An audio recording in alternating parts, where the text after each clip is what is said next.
거북이와 차돌이. 옛날 어느 마을에 거북이라는 아이와 차돌이라는 아이가 있었어요. 차돌이네는 부자였고 거북이네는 가난했지만 두 아이는 아주 친했지요. 그런데 어느 날 거북이의 부모님이 돌아가셨어요. 그래서 거북이는 고아가 되었지요. 거북아 용기를 내. 차돌이는 거북이를 만나면 따뜻하게 위로해 주었지요. 그래도 거북이의 슬픔은 가시지 않았답니다. 거북이는 늘 우울했지요. 차돌이는 거북이가 정말 불쌍했어요. 그래서 아버지께 말씀드렸지요. 아버지, 거북이를 우리 집에서 저와 함께 살게 해주세요. 네? 부탁입니다. 무슨 소리냐? 그렇게 아무나 집안에 들일 수는 없다. 아버지는 차돌이의 간절한 청을 들어주지 않으셨어요. 차돌이는 밤에도 곰곰이 생각해 보았지요. 어떻게 해서든지 거북이를 도와주어야 할 텐데 무슨 좋은 수가 없을까? 생각에 생각을 거듭한 끝에 차돌이는 마침내 거북이를 도와줄 꾀를 생각해냈어요. 어느 날 차돌이는 식구들 몰래 아버지의 은수저와 밥그릇을 뒤껏 나뭇가지에 숨겨놓은 다음 거북이를 찾아가서 이렇게 말했어요. 거북아, 내가 시키는 대로만 해. 우리 집에서는 지금 아버지의 은수저와 밥그릇이 없어졌다고 난리가 났어. 그것을 내가 찾아. 내가 왜 그걸 찾아? 글쎄, 내가 시키는 대로만 하라니까.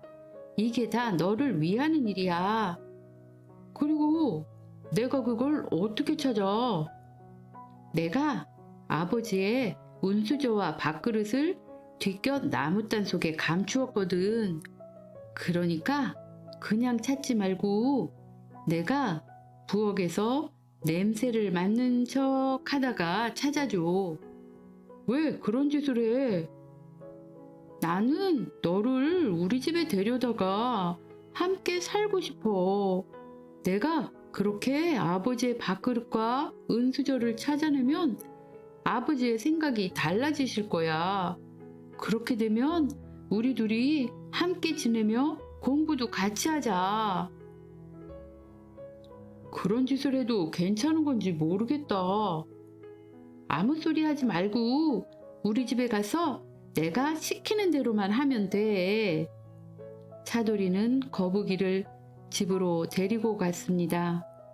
마침 점심때였어요. 부엌에서 일하는 여자 종들이 그 은수저와 밥그릇을 찾느라고 야단 법석이었죠. 그래서 차돌이 아버지도 알게 되었어요. 차돌이네 집에서는 큰 도둑이라도 맞은 것처럼 소동이 일어났지요. 내 은수저와 밥그릇이 없어지다니 이런. 차돌이 아버지는 펄쩍 뛰었습니다. 값으로 따진다면 그 은수저와 밥그릇이 비싼 것은 아니었지만 기분이 몹시 나빴지요. 아버지, 걱정하지 마세요. 거북이는 냄새를 잘 맡아서 그런 것쯤은 쉽게 찾아낼 거예요. 거북이가 그런 재주를 가졌어? 차돌이 아버지는 귀가 번쩍 띄었어요. 거북아, 이리 와봐. 차돌이가 거북이를 잡아 끌었지요. 거북아, 어서 찾아다오. 기분이 나빠서 원. 차돌이 아버지도 거북이에게 기대를 하며 말했습니다. 차돌이는 거북이를 부엌으로 데리고 들어가서 은수저와 밥그릇이 있던 곳을 냄새 맡아 보라고 했지요. 거북아, 내가 시킨 대로만 해. 차돌이는 거북이에게 살짝 말했습니다. 거북이는 냄새를 맡는 척 하다가 뒷곁으로 가서 차돌이가 나무단 속에 숨겨놓은 은수저와 밥그릇을 쉽게 찾아가지고 왔어요. 거북이는 훌륭한 재주를 가졌구나. 은수저와 밥그릇을 찾아내자 차돌이 아버지는 기분이 좋아졌지요. 차돌이는 때를 놓치지 않고 아버지를 졸랐어요. 아버지, 훌륭한 재주를 가진 거북이를 우리 집에서 저와 함께 살게 해주세요. 그래, 허락하마. 차돌이 아버지는 선뜻 승낙을 하셨죠. 이렇게 해서 차돌이와 거북이는 함께 살게 되었답니다. 거북이라는 아이가 냄새를 그렇게 잘 맡는다며? 무엇이든지 냄새를 맡아 찾아낸대. 참 좋은 재주를 가졌군. 마을 사람들은 거북이의 재주를 가지고 이야기꽃을 피웠어요. 거북이가 냄새를 맡아 무슨 물건이라도 찾아낸다는 소문은 이 마을에서 저 마을로 퍼져나가 마침내 임금님의 귀에까지 들어갔어요. 그때 나라에서는 임금님의 도장인 옥새를 잃어버려서 크게 걱정하고 있었지요. 임금님은 신하를 시켜서 거북이를 대궐로 불러들였어요. 내가 냄새를 잘 맡는다고? 며칠 여유를 줄 테니 내 옥새를 찾아다오. 거북이는 옥새를 찾을 생각을 하니 막막했지요. 차돌이네 운수저와 밥그릇은 차돌이가 알려주어서 찾은 것이지 결코 냄새를 잘 맡아서 찾아낸 것이 아니었죠. 자꾸 시간만 흘러갔어요. 내일이면 옥새를 찾아야 할 날짜인데 거북이는 한숨만 쉬었지요. 그때 문풍지가 바르르 떨렸어요. 거북이는 처량한 생각이 들어서 저도 모르게 이렇게 중얼거렸답니다. 문풍지야, 문풍지야, 너는 왜 그렇게 떠느냐? 거북이가 한탄을 하고 있는데 밖에서 부스럭거리는 소리가 나는 것이에요. 거북이는 문을 열어 젖혔지요. 그러자 문 밖에서 어떤 사람이 허리를 굽히고 말했어요. 나으리, 목숨만 살려주십시오. 옥새는 제가 훔쳤지만 제가 가지고 있지는 않습니다요. 옥새를 훔치던 날 보졸들이 쫓아오는 바람에 그만 연못에 빠뜨렸지요. 그 사람의 이름은 바로 문풍지였답니다.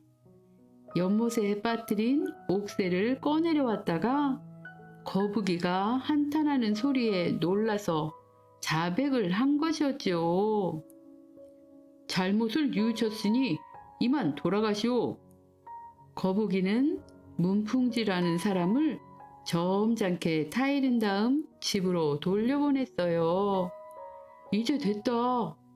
거북이는 대궐에 있는 사람들을 시켜 연못의 물을 다 퍼내게 한 다음 연못 속에 있는 옥새를 찾아내었죠. 오, 나이도 어린데 과연 소문대로 아주 훌륭한 재주를 가졌구나. 임금님은 거북이에게 많은 상을 내렸어요. 거북이는 그것을 가지고 고향으로 돌아왔지요. 거북이가 냄새를 맡아서 무엇이든지 귀신같이 찾아낸다는 소문은 중국에까지 퍼져나갔어요. 중국의 황제가 그 소문을 듣고 거북이를 데려오도록 했습니다. 거북이는 쇠고기를 포를 떠서 말려 소음처럼 옷 속에 넣어 꿰매입고 중국으로 갔어요. 중국의 황제는 거북이에게 협박을 했습니다. 왕비의 잃어버린 반지를 보름 안에 찾아내어라. 만약 찾아내지 못하면 너는 살아서 조선으로 돌아가지 못할 것이다. 내 말 알겠느냐?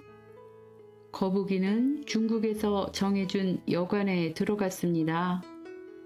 걱정이 태산이라 밥도 먹지 못했지요.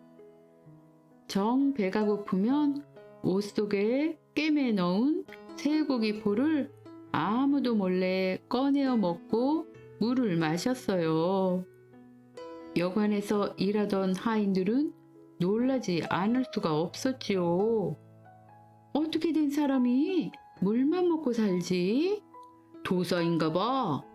거북이는 하루 종일 여관에서 꼼짝도 하지 않았어요. 마침내 반지를 찾아내야 하는 보름이 지나갔답니다.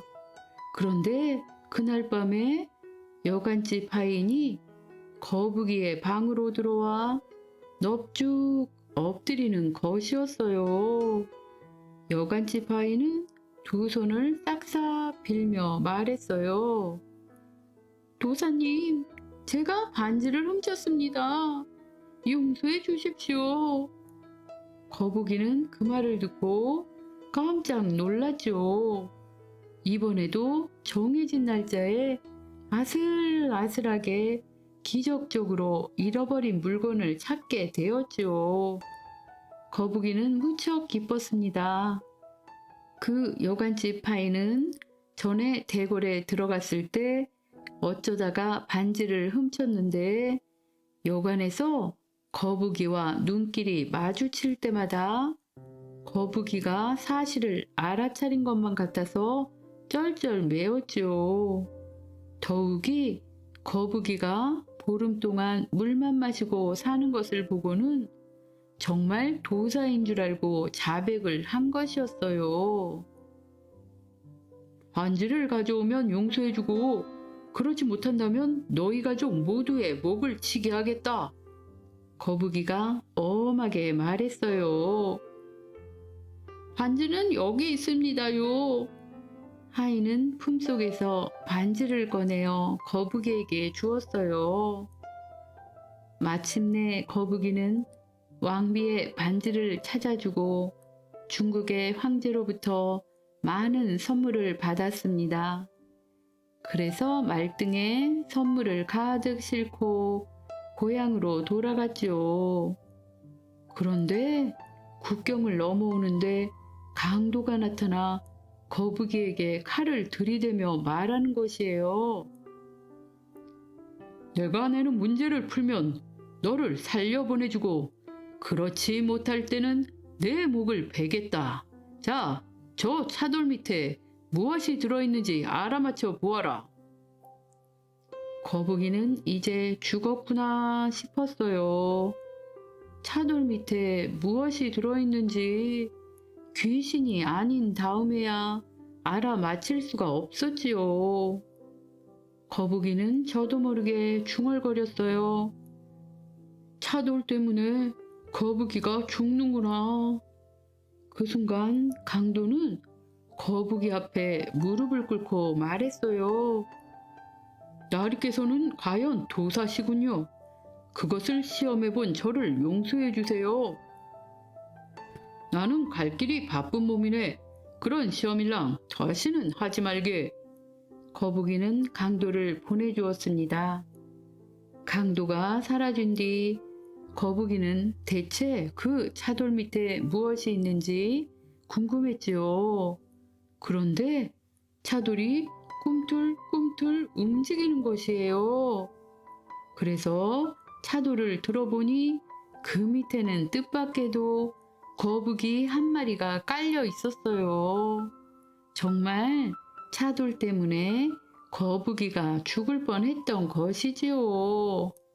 하, 이렇게 신기할 수가 없군. 거북이는 그 거북이를 잡아가지고 고국으로 돌아왔습니다. 돌아오는 길에 거북이는 일부러 호피를 내고는 이런 소문을 퍼뜨렸지요. 냄새에 잘 맞는 거북이는 코에서 피가 나서 이제는 아무 냄새도 맡을 수 없게 되었다. 그 후로 거북이는 다시는 아무데도 불려다니지 않고 임금님과 중국 황제가 준 많은 재물을 가지고 큰 부자가 되어서 고향에서 차돌이와 함께 아주 오랫동안 행복하게 잘 살았답니다. 황소와 도깨비. 옛날 어느 산골에 돌쇠라는 나무꾼이 있었어요. 돌쇠는 부모도 없고 친척도 없이 혼자 살았답니다. 보통 때는 빈둥빈둥 놀고 지내다가 먹을 것이 떨어지면 그때서야 나무를 해서 장터로 팔러 나갔지요. 돌쇠에게는 정말 아끼는 황소가 한 마리 있었어요. 전 재산을 털어서 산 귀한 황소였지요.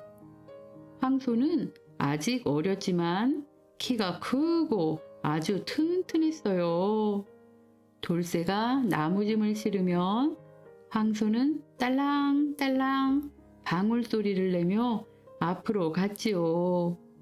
황소가 긴 꼬리를 양옆으로 흔들며 나무짐을 지고 걸어가는 모습은 정말 보기에 좋았지요. 어느 겨울에 장에 갔다가 집으로 돌아오는 길이었어요. 갑자기 하늘이 흐려지더니 한방눈이 내리기 시작하는 거예요. 돌쇠는 소중한 황소가 눈을 맞을까봐 잠시 주막에 들어가 쉬었어요. 다행히 눈이 금방 그쳤지요. 돌쇠는 황소를 끌고 해가 지기 전에 집에 도착하려고 급하게 주막을 나섰어요. 그런데 날이 흐려서인지 반도 못 가서 어두워지기 시작했어요. 야단났구나. 날은 춥고 길은 어둡고 할 수 없지. 자, 어서 가자.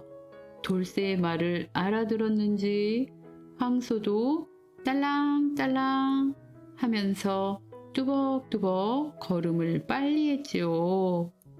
얼마쯤 가는데 갑자기 숲속에서 뭔가가 튀어나왔어요. 돌쇠 아저씨, 돌쇠 아저씨, 제발 살려주세요. 그것은 사람인지 원숭인지 고양인지 분간할 수 없는 얼굴에 길다란 팔다리를 가졌고 까뭇까뭇한 살결과 우뚝 솟은 귀에 작은 꼬리까지 달려서 고양이 같기도 하고 개 같기도 했어요. 대체 너는 누구냐? 돌쇠는 깜짝 놀라 소리쳤어요. 제 이름은 산오뚜기예요. 뭐? 산오뚜기? 거짓말 말어. 너 도깨비지? 돌쇠는 버럭 소리를 질렀어요. 네, 사실 도깨비예요. 그렇지만 산오뚜기라고도 하지요. 정말 도깨비였구나. 그런데 살려달라니 그게 무슨 소리냐? 새끼 도깨비가 이야기했어요. 일주일 전에 다른 친구들하고 같이 동네로 놀러 나왔거든요. 그래서 재밌게 놀았는데 집으로 갈 때 그만 동네 사냥개가 저를 물었어요. 그래서 꼬리가 잘려나갔어요. 저희한테 꼬리는 정말 중요해요. 꼬리가 없으면 재주를 부릴 수도 없고 집에 갈 수도 없답니다. 날씨가 추워 상처난 꼬리가 쑤시고 아팠습니다. 친구 도깨비들도 어디로 갔는지 다 없어져 버렸지요. 배가 고파도 사냥개가 무서워 나갈 수가 없어 아무것도 못 먹고 있었죠. 그래서 꼼짝 못하고 숲속에 있다가 마침 돌쇠가 지나가는 것을 보고 살려달라고 나온 것이었지요. 제발 살려주세요. 은혜는 평생 잊지 않겠습니다. 새끼 도깨비는 두 손을 모아 빌었어요. 그러고 보니 정말 꼬리의 상처가 아물지도 않고 몸은 바짝 말라 있었어요. 아무리 도깨비라지만 정말 불쌍해 보였지요.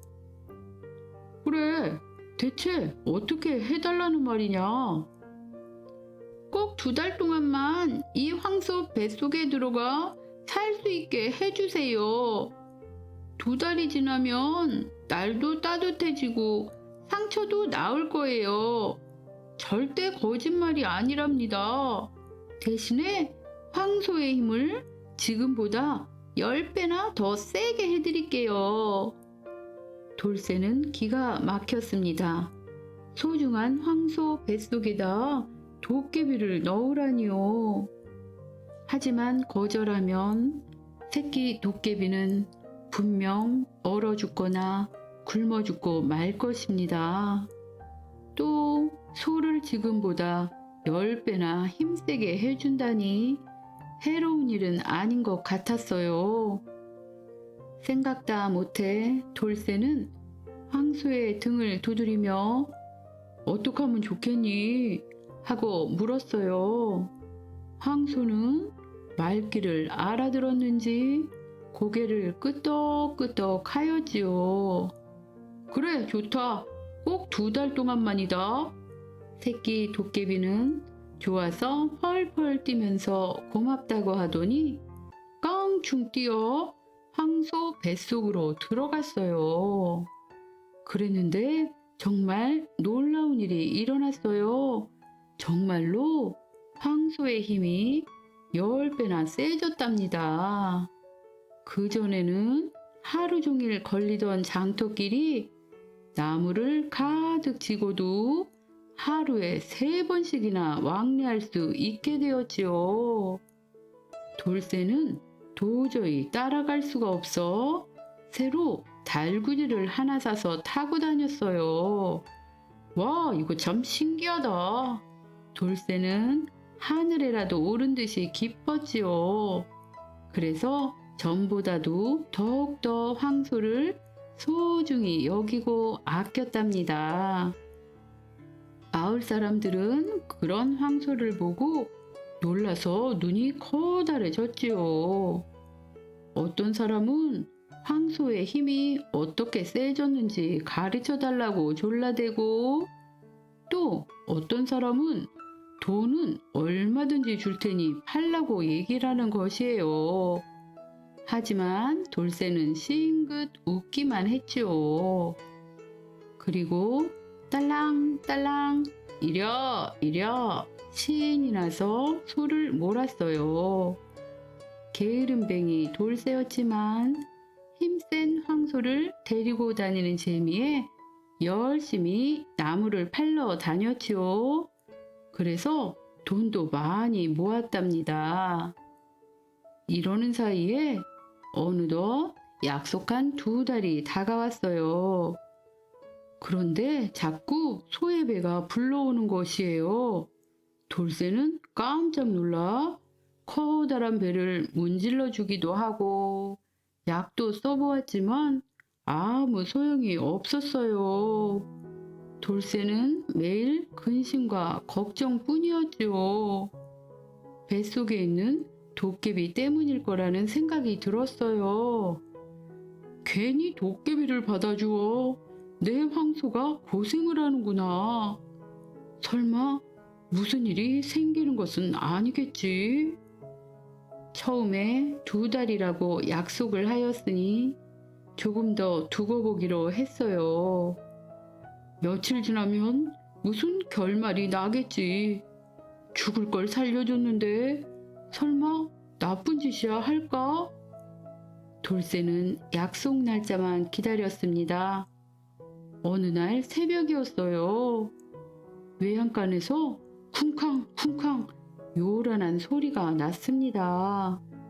돌쇠는 누가 소를 훔쳐가는 줄 알고 어둥지둥 외양간으로 달려갔어요. 황소가 이를 악물고 괴로워 못 견디겠다는 표정으로 날뛰고 있었어요. 돌쇠는 황소 고삐를 붙잡고 늘어졌지요. 하지만 황소는 좀처럼 진정을 못하고 괴로워했답니다. 이게 어찌된 영문이야? 돌쇠는 정신이 하나도 없었지요. 그때였어요. 돌쇠 아저씨! 돌쇠 아저씨! 돌쇠는 자기를 부르는 소리를 들었어요. 정신이 번쩍 나서 주위를 둘러보았지만 아무도 없었지요. 어디선가 또 돌쇠를 부르는 소리가 들려왔습니다.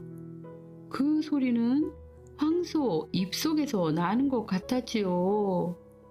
돌쇠는 소 입 가까이에 귀를 가져다 댔어요. 돌쇠 아저씨, 저예요. 저를 모르세요? 오, 너 도깨비 새끼로구나. 아니, 왜 여태 그 속에 있냐? 얼른 나오지 않고. 그랬더니 새끼 도깨비가 대답했어요. 큰일 났어요.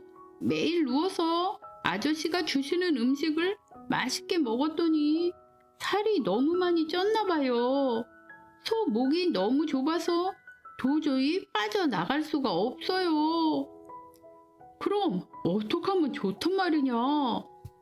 돌쇠는 황소가 불쌍해서 그만 눈물이 글썽글썽해졌지요. 그때 새끼 도깨비가 말했어요. 좋은 수가 있어요. 소가 하품을 하게 해주세요. 입을 딱 벌리고 하품을 할 때 제가 얼른 밖으로 나갈게요. 그렇지 않으면 평생 이 속에서 살거나 백가죽을 뚫고 나가는 수밖에 없어요. 제가 밖으로 나가기만 하면 이 소의 힘을 100배나 더 세게 해드릴게요. 그래, 내가 하품을 하게 할 테니 기다려라. 대답은 했지만 어떻게 해야 소가 하품을 하는지 돌쇠는 도저히 알 수가 없었지요. 그래서 옆구리도 찔러보고 콧구멍에다 막대기도 꽂아보고 간질러도 보고 콧등을 쓰다듬어 보기도 했지요. 하지만 소는 한두 번 재치기를 했을 뿐입니다. 이대로 있다가는 새끼 도깨비가 자꾸 자라서 황소의 배가 터지고 말 것이에요. 생각다 못해서 돌쇠는 동네로 뛰어 내려갔어요. 어떻게 하면 소가 하품을 하는지 제발 좀 가르쳐 주십시오.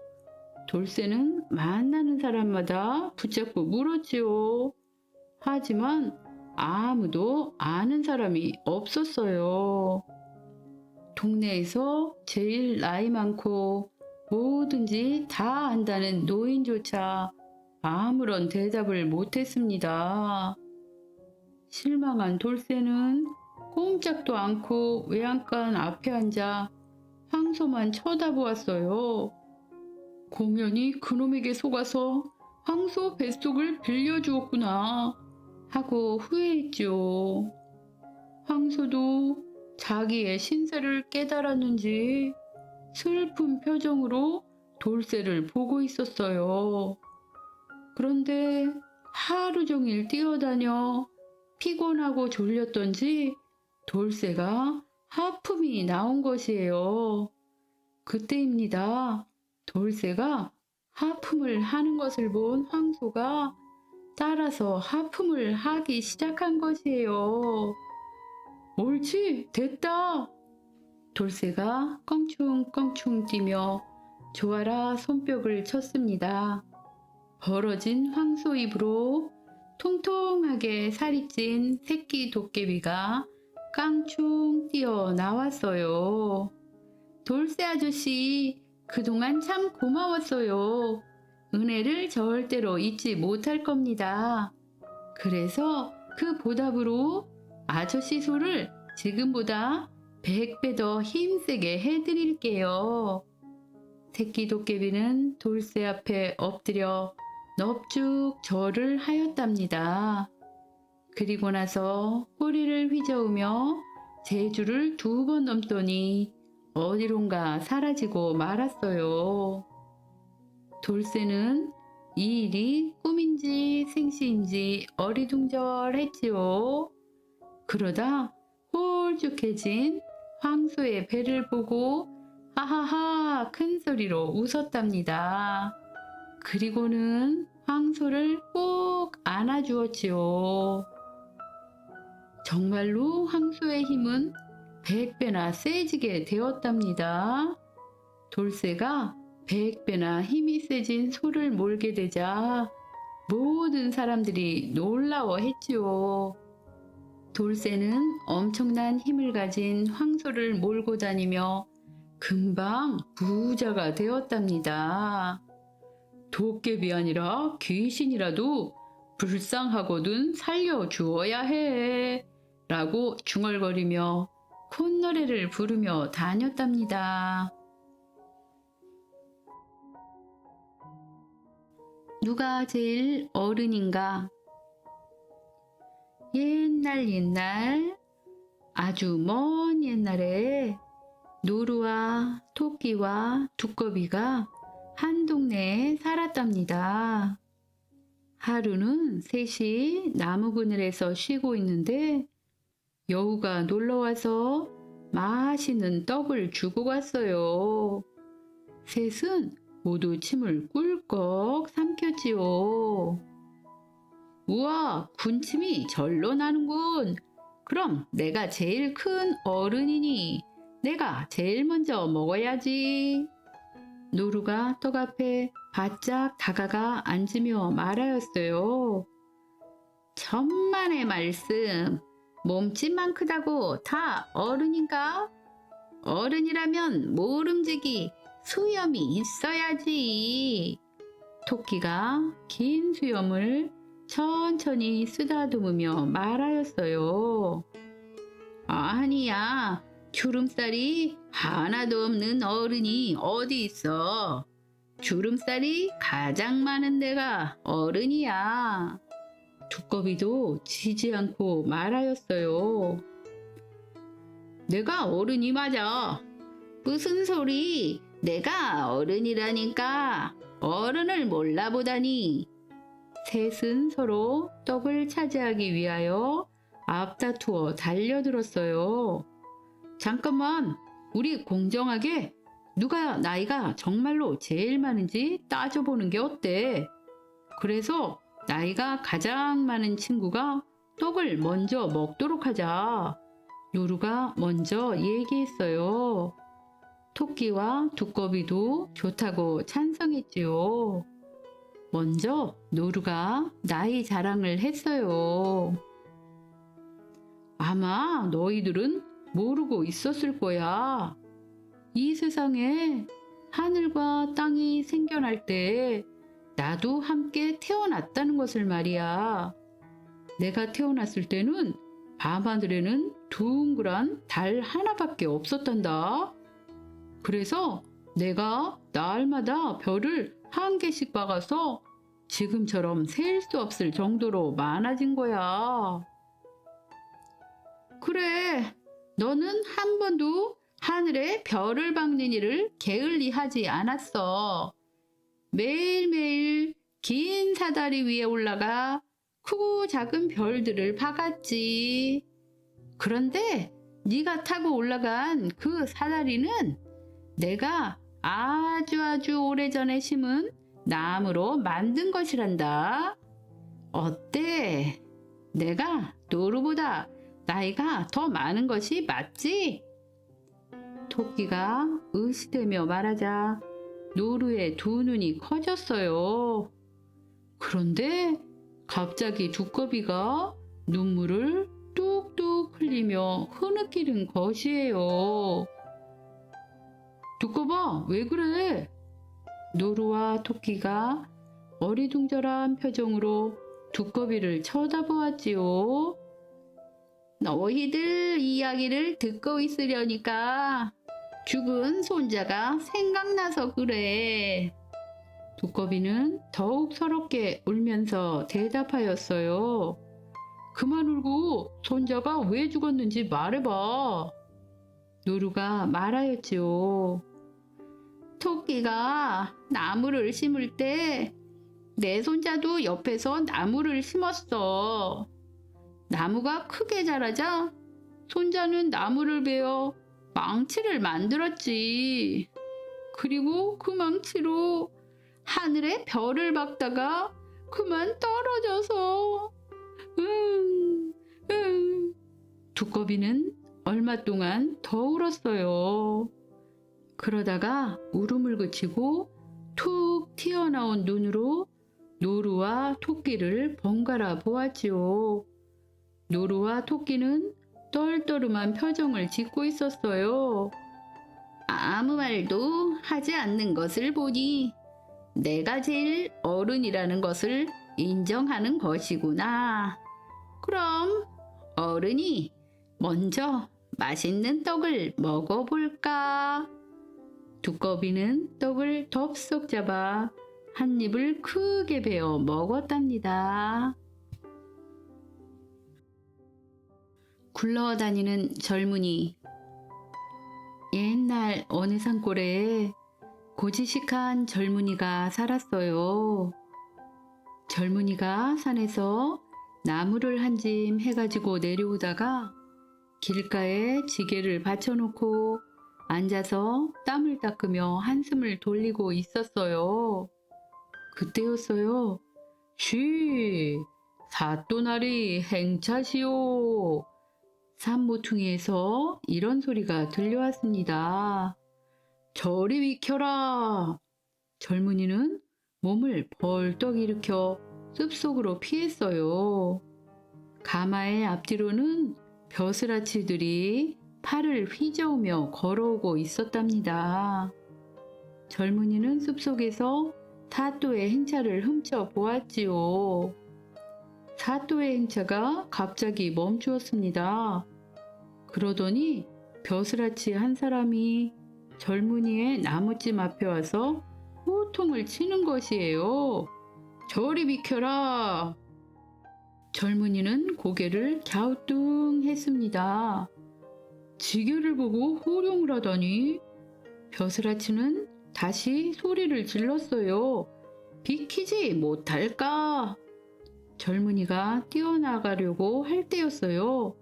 벼슬아치는 발로 작대기를 걷어차 버린 것이에요. 그 바람에 지게가 쓰러지고 나무짐이 언덕 아래로 우르르 쏟아져 내렸어요.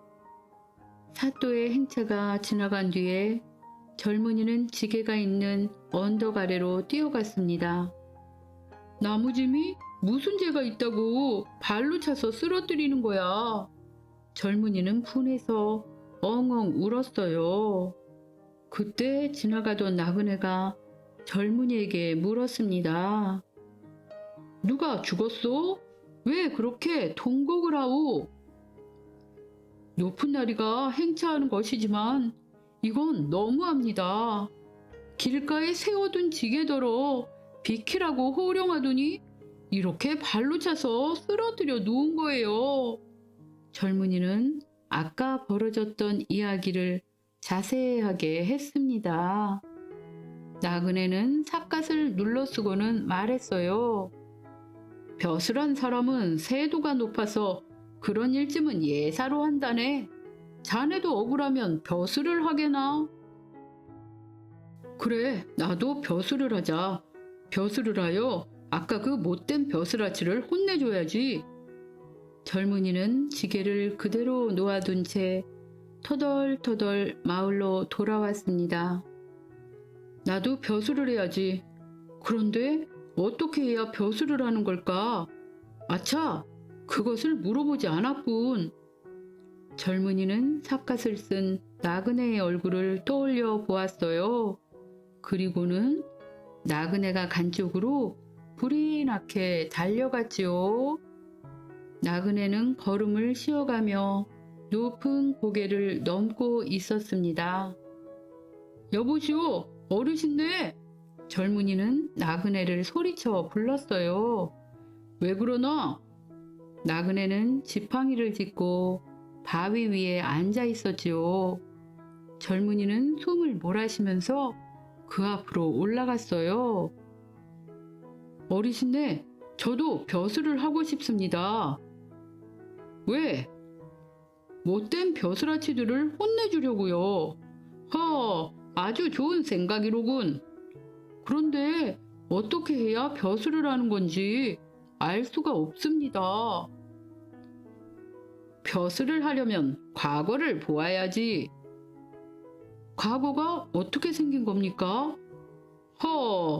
과거가 무슨 물건인 줄 아는 모양이지? 그럼 사람입니까? 자네는 과거를 볼 만한 사람이 못 되는군. 그럼 저는 벼슬을 하지 못한단 말씀입니까? 젊은이가 다그쳐 묻자 나그네는 산허리에 걸린 구름을 바라보며 중얼거리듯 말했습니다. 벼슬이란 저것과 같은 걸세. 네? 벼슬은 뜬구름과 같은 것이야. 그것을 꼭 잡겠다면 한양에 가서 한 2, 3년 굴러다녀 보게나. 나그네는 이 말을 남겨놓고 고개를 넘어갔습니다. 한양에 가서 2, 3년 굴러다녀? 그러면 벼슬을 할 수 있다고? 젊은이는 그 길로 한양으로 올라갔어요. 한양에는 벼슬을 하러 올라온 사람들이 많았습니다. 돈을 싸들고 와서 관리에게 뇌물을 주어 벼슬을 사려는 사람이 있는가 하면 과거를 보아 벼슬을 하려는 선비들로 들끓었지요. 그러나 그 많은 사람들 중에서 정말 벼슬을 하는 사람은 많지 않았지요. 시골에서 나무를 해다가 팔아먹고 사는 이 고지식한 젊은이도 벼슬을 하러 온 사람들 중에 한 사람이 되었지요. 그렇다고 돈을 싸들고 온 것도 아니고 과거를 보러 온 것도 아니었어요. 젊은이는 나그네가 가르쳐준 대로 한양에 닿자마자 길바닥을 굴러다니기 시작했어요. 이렇게 한 2, 3년 굴러다니다 보면 벼슬을 하겠지. 고지식한 젊은이는 남들이 흉을 보아도 부끄러운 줄 모르고 그저 큰 길을 대굴대굴 굴러다녔어요. 그러느라고 젊은이의 옷은 넝마가 되었지요. 지나가던 사람이 젊은이에게 물었어요. 팔다리가 멀쩡한 것 같은데 왜 그렇게 굴러다니시오? 벼슬을 하려고 그럽니다. 뭐? 벼슬을? 젊은이는 낮에는 그렇게 굴러다니고 밤에는 움막 속에서 잠을 잤습니다. 배가 고프면 밥을 얻어 먹었지요. 그 즈음에 한양 사람들은 만나기만 하면 굴러다니는 사람에 대해 이야기 꽃을 피웠죠. 자네 굴러다니는 사람 보았나? 보았지. 벼슬을 하려고 굴러다닌다는데. 하하, 그렇게 한 2, 3년 굴러다니면 꼭 벼슬을 한다더군. 정신이 없나 보지.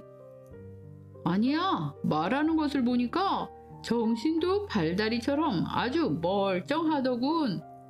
참으로 별 이상한 사람을 다 보겠네. 소문은 꼬리에 꼬리를 물고 널리 널리 퍼져나갔어요. 이윽고 이 소문은 대궐에까지 퍼져서 임금님의 귀에까지 들어가게 되었답니다. 벼슬을 하려고 굴러다니는 사람이 있다는데 그 소문이 정말인고? 임금님이 신하에게 물었습니다. 그러하옵니다. 신하는 웃음이 터져 나오는 것을 간신히 참으며 말했어요. 네, 오늘은 거리에 나가서 그 젊은이를 한번 만나 보겠노라. 임금님은 변장을 하고 신하들과 함께 거리로 나왔습니다. 과연 듣던 대로 한 젊은이가 거리를 떼굴떼굴 굴러가고 있었어요.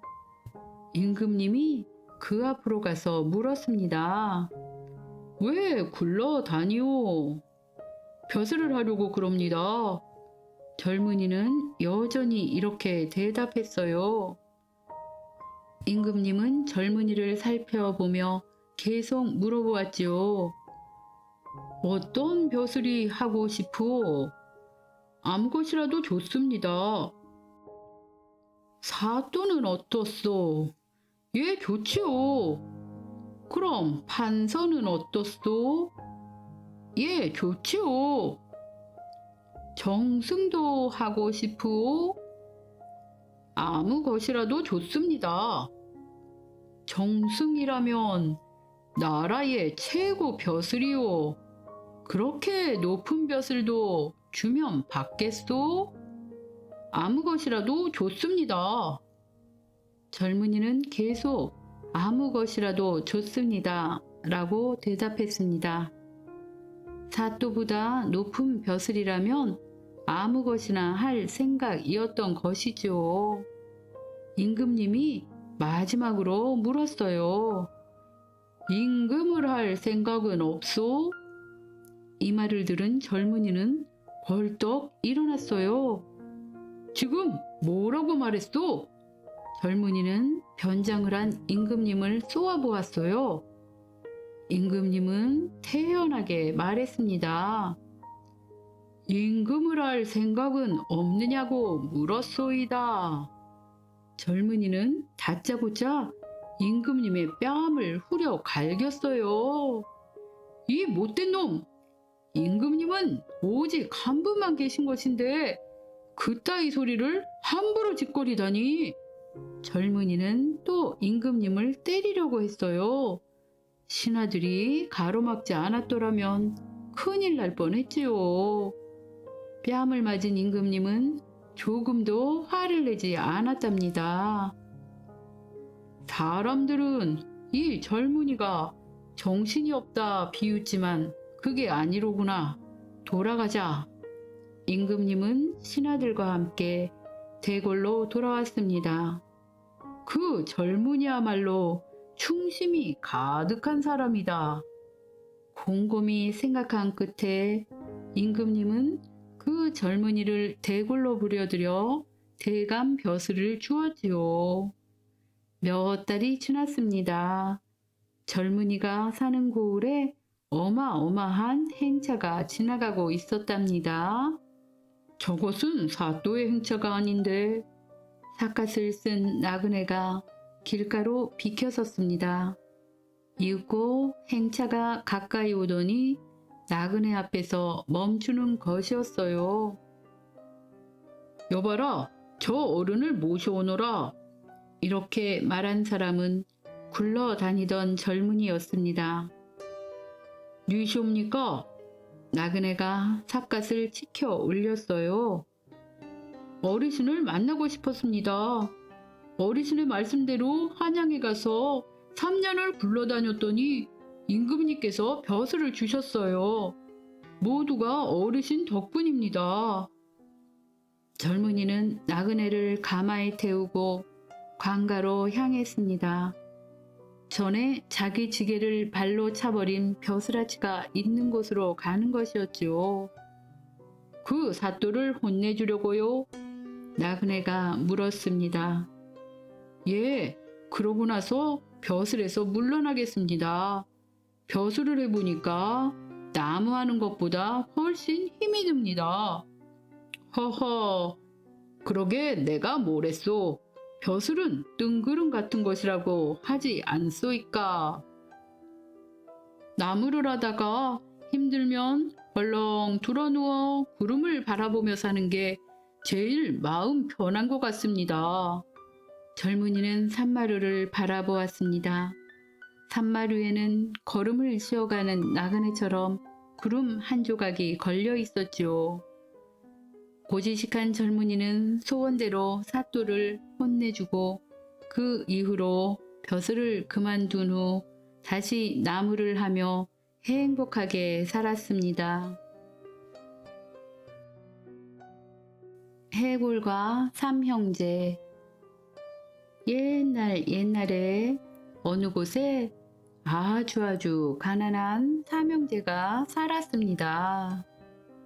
큰아들은 일동이, 둘째 아들은 이동이, 셋째 아들은 삼동이였어요.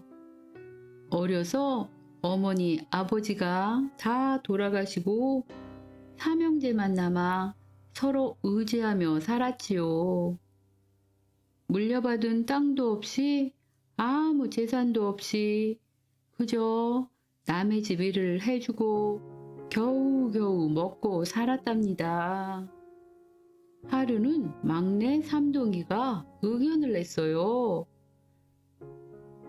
형님들, 우리 이럴 게 아니라 산골에 들어가 밭이라도 일궈서 농사를 지어보면 어때요? 형님들이 모두 좋다고 했지요. 그날로 삼형제는 산골에 들어가 얼기설기 움막을 짓고 살면서 밭을 일구었어요. 일동이는 괭이질을 하고, 이동이는 돌을 드러내고, 삼동이는 거름을 넣으며 한 뼘 한 뼘 땅을 골랐지요. 하루는 일동이가 땅을 파다 보니 괭이 끝에 무엇이 딸그락 하고 걸리는 것이에요. 조심조심 파보았더니 그것이 다른 것이 아니라 사람 해골이었어요. 삼형제가 얼른 해골 앞에 엎드려 절을 했지요. 해골님, 이 산골 외진 곳에 묻혀서 그동안 얼마나 외로우셨어요. 우리 삼형제가 없었더라면 우리 어머님, 아버님도 이렇게 되셨겠지요. 이제부터 우리가 모실 테니 아무 염려 마십시오. 그래서 옷 하나를 벗어 해골을 고이 싸들고 집에 돌아왔답니다. 방 안에 모셔두고 아침 저녁으로 문안을 드렸어요. 날마다 절을 하고 때마다 정성껏 음식을 차려 올리고 행여나 심심할까봐 얘기도 들려줬지요. 해골님, 오늘은 밭을 새로 10대짜나 일궜답니다. 흙이 좋고 숲이 바람을 막아주니 농사도 잘 되겠지요. 해골님, 오늘은 새로 일군 밭에 씨를 뿌렸답니다. 수수씨 2대를 뿌렸으니 수수가 2섬은 나오겠지요. 이렇게 산 사람 모시듯이 정성을 다했죠. 이렇게 세월이 흘러 벌써 몇 년이 지나갔습니다. 하루는 삼형제가 일을 마치고 집에 돌아와 보니 글쎄 해골이 울고 있는 것이었어요. 그것도 눈물을 줄줄 흘리면서 아주 구슬프게 울었지요. 삼형제가 깜짝 놀라 얼른 절을 하고 물었어요. 해골님, 무슨 일로 우십니까? 행여 우리 대접이 소홀해서 그러십니까? 그랬더니 해골이 말하기를, 내가 너희들을 만나 자식처럼 정이 들었는데 이제 내일이면 헤어지게 돼서 운다. 이렇게 말하는 것이에요. 삼형제가 다시 물었지요. 헤어지게 된다니요? 해골님이 딴 데로 가시기라도 한단 말입니까? 그게 아니라 너희들 수명이 다 돼서 내일이면 저승사자가 잡으러 올 게야. 뭐라고요? 우리가 죽는단 말입니까? 그렇지. 어떻게 막을 방도는 없습니까? 해골이 잠깐 뜸을 들였다가 목소리를 낮춰서 가르쳐 주기를, 그럼 이렇게 해라. 저승사자는 이승사람한테 대접을 받으면 그 사람을 잡아가지 못하는 법이니 밥 3그릇과 소못 3벌과 집신 3켤레를 마련하여 내일 밤 고갯마루에 갖다 놓아라. 바위 뒤에 숨어 있다가 저승사자가 밥을 먹고 옷을 입고 신을 신기를 기다려 헛기침을 한 번 하면 사는 수가 생길 것이다 하고 말을 해주었어요. 삼형제는 해골이 시킨 대로 이튿날 밤에 밥 3그릇과 소못 3벌과 집신 3켤레를 마련하여 고갯마루에 갖다 놨지요. 그리고 바위 뒤에 가만히 숨어 있었어요. 밤이 이슥해지니 아니나 다를까 저승사자 셋이 고개를 넘어오는 것이었어요. 그런데 무엇이 마음에 안 차는지 셋 다 툴툴 거리면서 오는 것이었어요. 아이쿠 배고파. 이럴 때 밥 한 그릇 배불리 먹었으면 원이 없겠다. 아유 추워. 이럴 때 따뜻한 소못 한 벌 입었으면 원이 없겠다. 아이고 발 아파. 이럴 때 새집신 한 켤레 신었으면 원이 없겠네. 그러다가 고갯마루에 딱 올라서니 눈앞에 밥 3그릇과 소못 3벌과 집신 3켤레가 놓여 있는 것이었지요. 마침 배고프고 춥고 발 아픈 참인데 앞뒤 재고 자시고 할 것이 없었지요.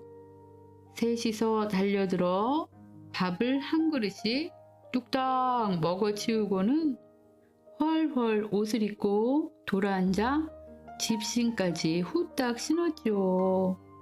그때를 기다려 삼형제가 헛기침을 한 번씩 하고 앞으로 나섰습니다. 삼형제를 보고 저승사자들이 깜짝 놀라서 큰 소리로 물어보았지요. 너희들은 누구며 여기는 왜 왔느냐? 예, 저희는 1동이, 2동이, 3동이이며 저승사자님께 밥과 옷과 신발을 대접하러 왔습니다. 이 말을 듣고 저승사자들이 그만 기겁을 하는 것이었어요. 우리가 잡아가야 할 사람의 대접을 받았으니 낭패로다. 곧 셋이서 머리를 맞대고 수근수근 의논을 하더니 끝내 삼형제를 못 잡아가고 다른 생명을 잡아갔답니다. 뭘 잡아갔느냐면 1동이 대신에 누런 황소를, 2동이 대신에 검은 개를, 3동이 대신에 붉은 닭을 잡아갔지요. 그 덕에 삼형제는 수명이 늘어 오래오래 잘 살았답니다. 고마운 해골도 계속 잘 모셨지요. 황부자의 며느리 구하기. 옛날 어느 마을에 황부자라는 부자가 살았습니다. 황부자는 아들이 한 명 있었어요. 어느새 세월이 흘러 아들이 장가를 갈 나이가 되었지요. 그러나 집이 흥하고 망하는 건 그 집의 안사람 손에 달렸다고 황 부자 부부는 며느리를 시험을 보고 구하려고 마음을 먹었습니다. 그런데 그 시험이라는 것이 간단한 듯 하면서도 쉽지 않았지요.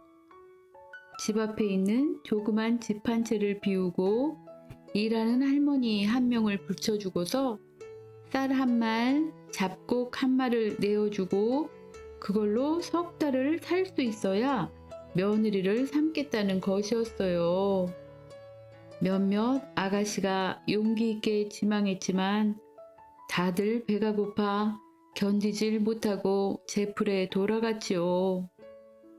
어떤 아가씨는 곡식을 90봉지에 나누어 담아놓고 하루에 한 봉지씩 먹으며 버텨보려 했지만 한 달이 지나니 사람이 하얗게 뜨고 영양실조가 되어 쓰러지고 말았답니다. 이렇게 몇 차례 몇몇 아가씨들이 시험에 떨어지니 아무도 지원하지 않았어요. 아까운 신랑감이 부모의 고집으로 장가도 못 간다고 주변에서 말이 많았지요. 그런데 어느 날 지원자가 나섰어요. 모두들 기뻐하며 가마로 모셔다가 그 작은 집으로 들여보냈죠. 일하는 할머니가 곡식을 가지고 가서 만났습니다. 아씨, 저녁을 어떻게 지을까요? 밥 좀 넉넉히 하시게. 나는 많이 먹는다네. 할머니가 고개를 갸웃했습니다. 시험 첫날부터 많이 먹는다니 다른 사람들에게서는 못 듣던 대답이죠. 그런데 이번 지원자는 저녁을 짓는 동안 방이며 마르며 둘러보더니 나는 하루를 살더라도 이렇게는 못 산다네 하고는 대야에 물을 떠다가 걸레를 빨아 닦기 시작했습니다. 그러니 시꺼먼 떼국물이 계속 나왔지요. 깨끗하게 청소를 한 후에 저녁을 들여가니 할머니도 많이 먹으라면서 한 그릇 밥을 탐스럽게 맛있게 먹는 것이에요. 상을 들고 나올 때는 방바닥을 만져보더니 들어올 때 아주 불을 많이 떼고 들어오라고 이야기도 하는 것이에요. 할머니가 설거지를 다 마치고 들어가니 아가씨가 말하기를 할머니, 이렇게 먹다간 석 달은커녕 단 며칠도 못 먹겠지요? 그렇죠? 그러니까 일하는 할머니가 말했습니다. 그럼요. 이렇게 먹으면 사흘 만에 쌀이 떨어질 겁니다. 그러니까 이제부터 할머니가 나가서 일을 구해와요. 일이라고요? 그럼 어떤 일을 구해와야 할까요? 바느질이 좋겠어요. 내가 옷을 지을 테니 할머니는 일을 구해오세요.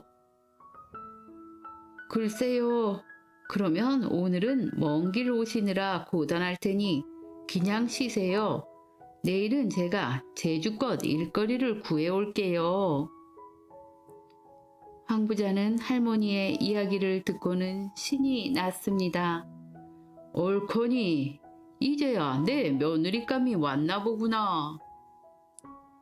일거리 중에 힘든 도포 짓기, 홀레복 짓기를 가져와도 아가씨는 척척 솜씨 있게 해내고 밤이 깊도록 일을 하여 기한을 어기는 일이 없었지요. 그렇게 석 달 기한을 채우고 보니 부엌의 소뚜껑도 반질반질하고 방이며 마루가 모두 윤이 났어요. 윗목의 곡식 자루에는 쌀과 잡곡이 그득그득 담기고 부엌엔 뗄나무가 넉넉하게 쌓였답니다. 시험을 마치고 돌아온 아가씨 집에는 바로 중매장이가 사주단자를 가지고 도착하였고 아가씨는 부잣집 며느리로 들어가 재산은 더욱 불리고 시어머니와 시아버지, 남편 그리고 많은 사람의 사랑과 공경을 받으며 오래오래 잘 살았답니다.